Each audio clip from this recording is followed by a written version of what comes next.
The Austin Bruins head into their final weekend of the regular season, just 1 point away from clinching second place and home ice advantage in the Central Division playoffs of the Robertson Cup. It's been an exciting season so far, and memories are still being made, and we are ready to break down this final weekend and the previous weekend here on another edition of the Austin Bruins Coaches Show. David Coyer joining me, head coach Steve Howard, rocking the brand new sweatshirt that you were just gifted for quite the accomplishment from our president, Brian Schultz. 250th career win this past weekend against North Iowa. Congratulations, Coach, and welcome back to the Coaches Show. Yeah, thanks. Thanks for having me. I love that. I love the sweatshirt. I love the color. It looks nice. It looks nice on you. I told him that's one of the sweaters I got to get myself, and I just never did it, and he went out and did it for me, so I was thankful. Yeah. Well, Brian always being the nice one, congratulating people on all their accomplishments. Of course, 250, a big one for you. What does that mean to you in your career? 250 wins behind the bench of the Austin Bruins. I mean, it's great. I just I've never been one of those guys to track anything, so and it's not one of those things where I celebrate myself ever. Mm-hmm.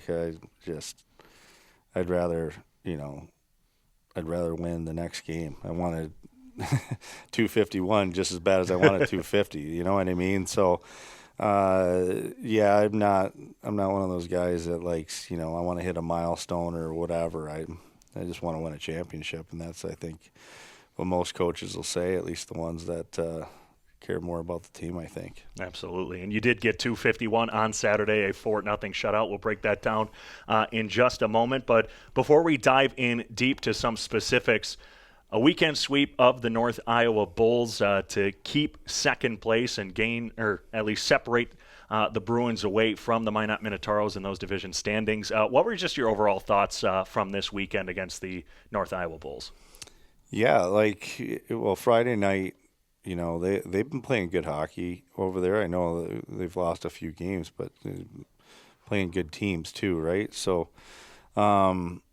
they're a good team. Like they work extremely hard, and we came out on Friday, and I think our guys were shocked at how hard they were working, and it kind of put us back on our heels a bit. And we always talk about it. Teams that impose their will usually, they're going to be the victors most nights, and they were playing their game and we weren't playing ours. And unfortunately, it was one of those situations that you'd hope somebody'd step up. And I thought Alex Renza did that. It was a nice goal. He scored and got us going on the power play, and after that we kind of rolled a bit.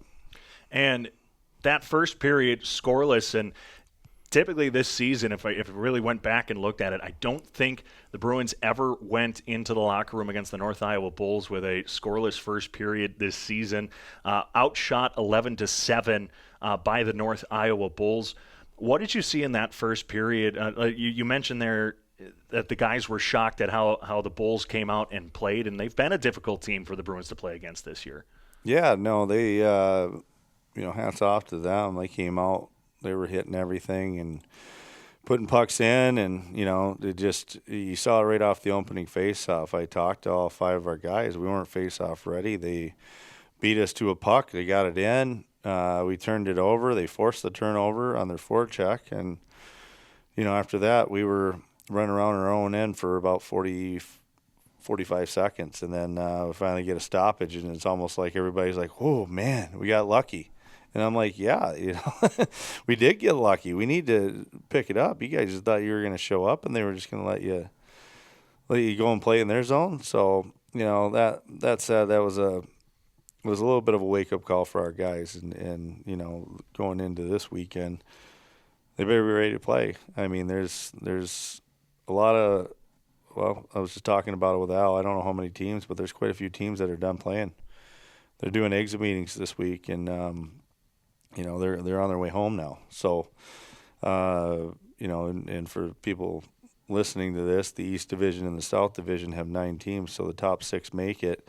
They have to be done a week earlier than everybody else. So they were done last weekend because this weekend is playoffs.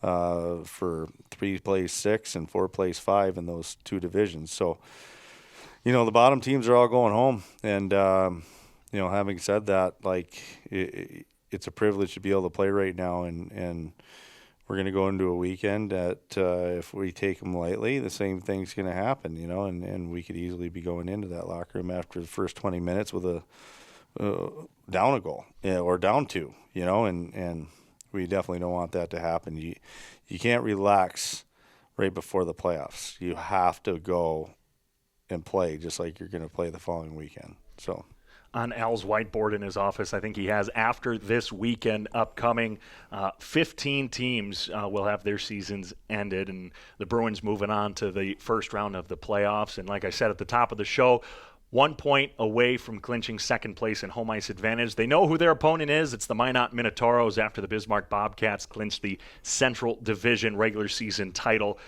with their weekend sweep against the Minnesota Mallards this past weekend. Back to the game against the North Iowa Bulls. You mentioned the power play goal from Alex Lorenza got the offensive spark started. Just a 1-goal performance in the second period. It was 3 in the third period for 3 goals, I should say, for the Bruins to take that 4-1 lead. One thing that we've talked about all season long, special teams has always been a big part for the Austin Bruins. You look at the penalty kill, killing off all 11 power plays faced against the Bulls this weekend, including a 5-minute major in that second period of Friday night's game. Talk about the performance of the penalty kill this weekend, which seemed to be dominant.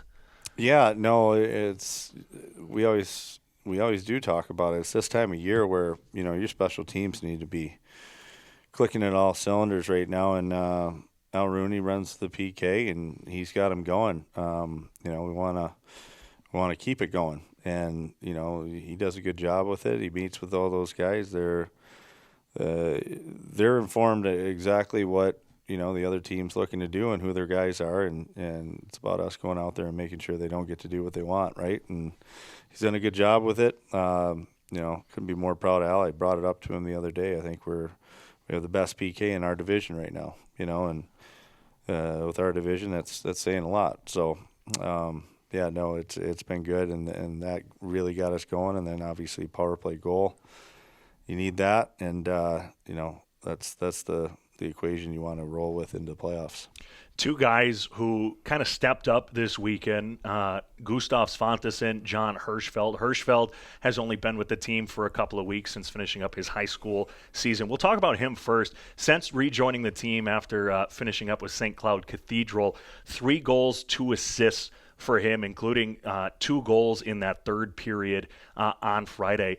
What impact has he brought to the team? I mean, he shows that speed out there on the ice, and, of course, 5 points in as many games as he's been playing. I mean, he can show that he can score. Yeah. Last year when we got John, he was trying to figure out junior hockey in those last 10, 11 games. And, he was only a junior in high school, so we were trying to fast track him as much as possible. He started the year in Lincoln and got a bunch of games in, and then, goes back and plays high school. And now he comes in. He's got that second-year swagger, and that's what I love about him. He's playing with confidence right now, and he can make plays. He can hunt pucks, and, he knows our system, which was nice to get him through that part last year. And, fortunately for us, we were able to get him back this year, and I think we're able to reap some of the benefits in that time that we invested in him at the end of the season last year. And, he's showing up every night, and he's a factor. And then Gustav Svantesson, who he's been playing out of his mind as of lately. Anybody who can see him out on the ice, he's flying around, he's finishing checks, and has actually had he had 5 points in his last 9 games, including a 3-point weekend, 2 goals for him and an assist. That snapped a 19-game goal drought for him, actually, too. So he's heating up at the right time. What impact will that have moving forward, especially with playoffs right around the corner? Yeah, like the type of goals that he scores, it's not about how many games he went without a goal. It's the type of goals he's scoring right now. He's going to the net, and he's getting second and third opportunities. Like, he's a guy that's a workhorse, and it's almost like he's figured out that we need to go right now, and he needs to be a leader, and he's leading on the ice by his work ethic, his pace.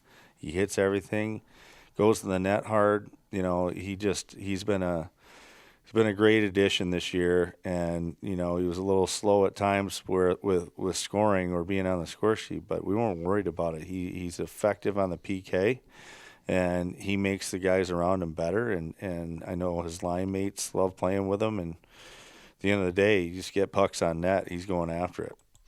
And one thing we've talked about all season long, we talked about the dominance of that top line, that all-Canadian line of E.J. Paddington, Luke Mulcahy, and Alex Lorenza. But one thing that struggled on and off throughout the year is that secondary scoring. This weekend, you have John Hirschfeld, Gustav Svantesson, Nate Williams scoring a goal, and even Tyler Shaver scoring his first goal since November. With Alex Lorenza and E.J. Paddington missing a couple games this weekend, how refreshing was it to see some of this secondary scoring starting to pick up headed into the playoffs? Yeah, I write on the board quite often that, playoffs are about your big boys stepping up and then some unsung heroes here and there, and I've brought the goal up many times, but a couple of years back when we made it to the Robertson Cup, I remember we were playing in an overtime game here. I think it was against Minot, but Jackson Luther, who wasn't known for scoring, get in the second overtime, and I think it was second overtime. His memory's not that good, but he, loose puck turnover, grabs it, throws it down, and just goes right off the crossbar and in. It was such a nice goal, especially for a nice kid like that. That's not known for that, and doesn't get all the praise for. And it's not on the power play, and sometimes that's what playoff hockey is. It's a lot of teams are playing safe. A lot of teams are playing very structured right now, and sometimes the goals you get aren't the prettiest ones, but that's what it takes to win a championship. Couple of accolades that were reached this weekend that we can dive into. One of which we'll talk about it. Nate Williams playing in his 100th game as an Austin Bruin, fourth Bruin this season to reach that accolade. Talk about Willie's career here in Austin. Yeah, Willie's career it's been fun. He knows this, but I wasn't a big Willie fan when he first got here last year. Yeah, Nathan Williams, he went up to the showcase, and I at one point I had to ask him which team he was playing for because he keeps passing the other team the puck, especially in our zone. And, he's a guy that he wore it, and I was very hard on him to start. I was trying to move him somewhere, and he told him that. And then all of a sudden, things just started clicking for him, and the fact that Willie's got thick skin, I know his father's pretty hard on him as a kid, and I think that speaks volumes for him. He was able to handle me during that time and get better, and which when you look at a kid like that tells you he's coachable. And Lakes. Then he gets his commitment to Lake Superior State a little bit later, and he's just been awesome for us. He's an all-around D-man that gets the job done. He's the funny guy in the locker room. All the guys love him. I think the entire town loves him, and he's been a great Bruin for the last 2 years, and to take a look at a kid like that was probably on his way out to now all of a sudden be our assistant captain and leading our D in scoring. I think is Bynum ahead of him, or no? Okay. Willie leads in goals and points. Yeah, so that's not bad, especially when he's on the second power play, and he's been off the power play quite a bit this year. It's just biding his time, but he's still putting points up. That shows how smart he is. Sure, it doesn't hurt that he's a Detroit sports fan too. No, yeah, that'll help. He's got good taste for you. That's right. Couple other accolades this weekend. Carl Axelson recording his 6th shutout of the year, which is now a new single-season franchise record. Jack Solomon at 5, which tied Kyle McClellan. McClellan was here a few years ago, went on to play at the University of Wisconsin, currently with the Iowa Heartlanders. But I mean, we've talked about since the beginning of December that 1-2 punch that you have there in net, and these two guys a combined 11 shutouts this year, 12 shutouts on the year for the Bruins, with Devin Russley getting one all the way back in Watertown. Just talk about Solomon and Axelson's performance again. I know we can't talk about how much they mean to this organization. Yeah, no, it's great having both of those guys. You know, it was great when we just had one, and then when we just had the other. You know, you knew you had a number one goalie at that time, but to have two of them, and the way they push each other, like they're friends. They're constantly working out together and doing things together. So I love the dynamic there, and you know, I think the players all feel the same way. Like, you know, it doesn't matter which guy's in net. You know, and that's important. You know, the guys in front of you have to feel confident about you being in the net, and they've been great all year. I'm happy for Axe to get the record. I'm sure Solo's going to want to try to get a piece of that or be a co-record holder. But you know, it's a scenario that we only got one more weekend, and once again, I've never been one of those guys to, you know, hey, I want a record, but you know, if they get it, they get it, or so I should say, if Solo gets it, or if Axe adds to it, that just means they're doing their job. And you know, it was pretty good. I mean, Carl's dialed in on Saturday nights, and you know, Solo's kind of been the Friday night guy for us. So. And I after the game on Saturday, I went up to Jack and was just kind of talking to him, and he kind of was shaking his head. I was like, "What's up?" And he's like, I hate that goal went in last night. And that's, you know, that just shows how much he wanted it and how close he was to getting that Friday night against North Iowa. And he's had a couple of those where at the last second one goal goes in this year. He could have probably 7 or 8 shutouts this year if it wasn't just for that one goal. But 2 of them doing such a great job. And Carl put it really nicely in his post-game interview on Saturday. You know, he's earned the moniker Saturday Night Carl Axelson, but he said it shouldn't be called Saturday Night Carl anymore. It should be Saturday Night Bruins. And I think that's fairly accurate to say that the Bees have been playing well on Saturdays. Yeah, and you know, he's probably cut from the same cloth in that aspect where he's not doesn't care. I don't think he cares that he's got 6 shutouts in 18 games. You know, I think everybody else cares more than he does, and that's kind of the way I feel about, you know, having wins and all that kind of stuff. Like I'm more about the team aspect, and I think that just proves that's what he's about too. And when you get 25 guys that are all thinking that same way, we can be dangerous. And you look back to the beginning of the year, bringing in 5 returners, and it looked a very young team coming in, and now you have Alex Lorenza setting the single-season goals and points record. You have Luke Mulcahy 1 assist away from setting the single-season assist record. He surpassed Austin Solani's points from last year. You got these 2 goaltenders who have had record seasons in the 15-year history of the Bruins. What's your mindset compared to entering the season to where the team's at now? Yeah, you know, number one, it's our scouts, it's our staff, our hockey ops staff that went out there and found all these guys. They did a great job. That's the bottom line. Aaron Banaski, assistant GM, and Scotty Mickish, they do a lot. They see a lot of games, and they help build this team. And you know, from there, it's you gotta obviously give them the structure, but then more importantly, they got to gel together. So we got a good group.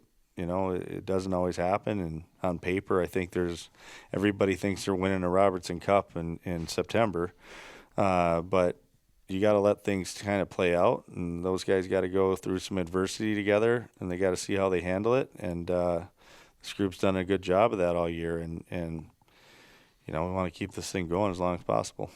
Final home game of the regular season coming up this Friday against the Minnesota Mallards. It's Fan Appreciation Night presented by MetroNet. All tickets just $5. We're giving away the 2024-25 team poster presented by Diamond Ridge Printing to the first 250 fans. Drink specials all night. The jersey auction for those 15th anniversary jerseys coming up after the game as well. With it being Fan Appreciation Night, I opened up some fan-submitted questions for you. Shiloh Leff on Instagram asked, what's your most rewarding moment as a Bruins head coach in your career? 8 years at the helm of the Black and Gold. Yeah, you know, honestly, like my most rewarding moment was just getting the job. And then I got to sit down with Mike Cooper and Craig Patrick, and those guys hired me. I loved it. Like that was when I knew, all right, I'm getting my chance.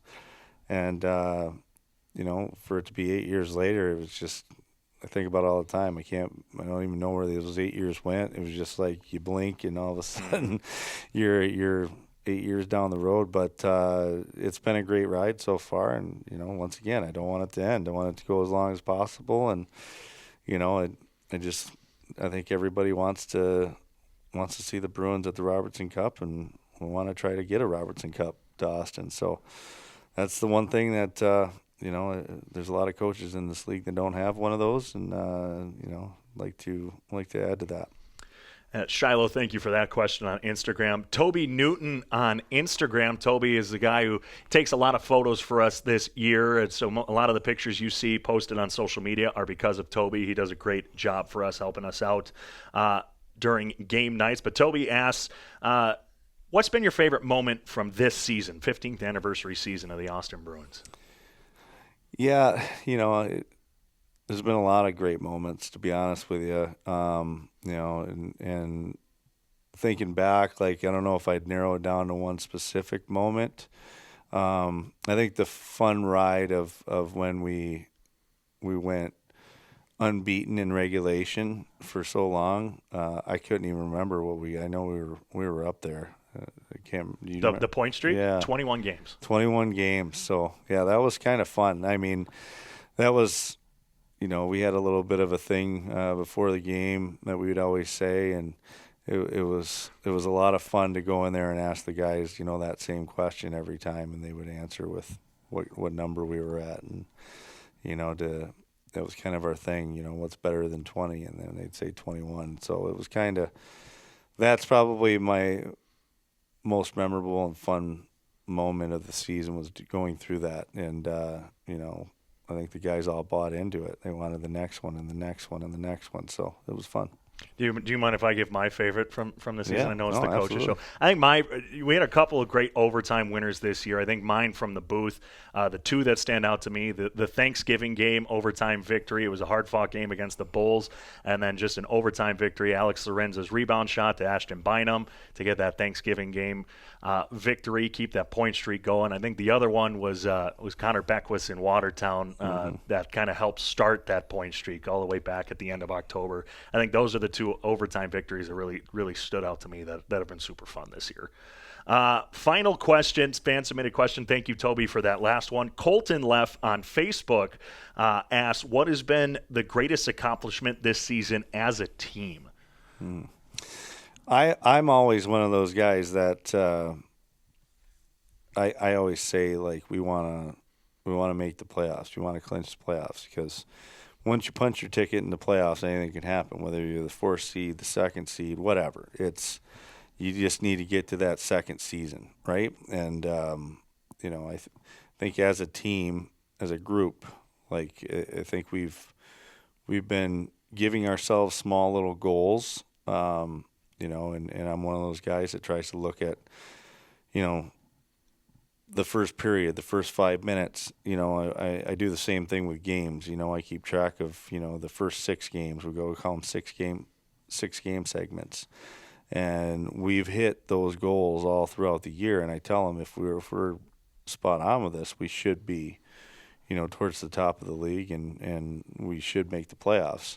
And we've been able to do that so far, and once again, that's it's kind of a wide range of things with that. Like, our accomplishment would be making the playoffs, but we've accomplished a lot of little things along the way as a group, and I think going forward, like, we're not satisfied with that either. So I hope that, I can re-answer that question in about a month and a half. So, yeah. Well, Colton, thank you for asking that. Thank you to all of our fan-submitted questions on social media. Fan Appreciation Night coming up this Friday. Final regular season home game, $5 tickets over at tickets.austinbruins.com. The Bruins gearing up for the Robertson Cup playoffs, that first round coming up next week. Bruins are 1 point away from clinching home ice advantage, so they need a win this weekend, or Minot needs to lose one of their games for the Bruins to clinch that number 2 seed. You can still get your tickets for the playoffs over at tickets.austinbruins.com, but make sure to stay tuned to Bruins social media to see when those home games will officially be. Playoffs are right around the corner, but this weekend the Bruins, a 2-game set against the Minnesota Mallards. You can find all the action on NATV. Coach Howard, thank you for another edition of the Coaches Show. Thanks for having me. We'll see you out at the rink this weekend. Have a good weekend, everybody.